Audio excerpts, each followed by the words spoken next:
ketogenic diet. So basically your body is designed to run on carbohydrates if your diet consists of carbs. If your diet has no carbohydrates in them, your body can run on what they call ketones. Now ketones is what breaks down from fatty acids. So you have fat on your body, right? So a ketogenic diet is where you completely eliminate your carbs and you up your fat intake with a moderate protein intake. I'm talking about your fat, your dietary fat goes to 80% of your diet, okay? So there's a couple theories behind this. It's supposed to be, you teach your body to burn fat so you lose fat off the body, because it's burning fat as fuel instead of carbohydrates. So theoretically you'll lose fat, and yes, you will lose fat.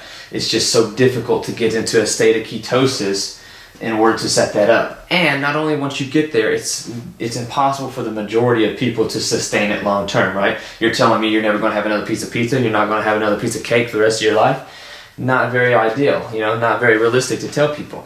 On the other side of that coin, you have the people who need it with autoimmune disease and kids with seizures and epilepsy and things like that. They put these kids on those diets and they have complete reverse of symptoms 98% of the time. So it's all about context. People talk about diets, and there's all kinds of them out there. There's not one that works for everybody. And honestly, if you gave me put a gun to my head and said, "What's the best diet for optimal human health?" I would maybe say the ketogenic diet, but it's not sustainable long term. So that conversation is null and void. More balance is what I like to stick to. But yeah, that's keto in a nutshell. Basically, just eating a lot of fats.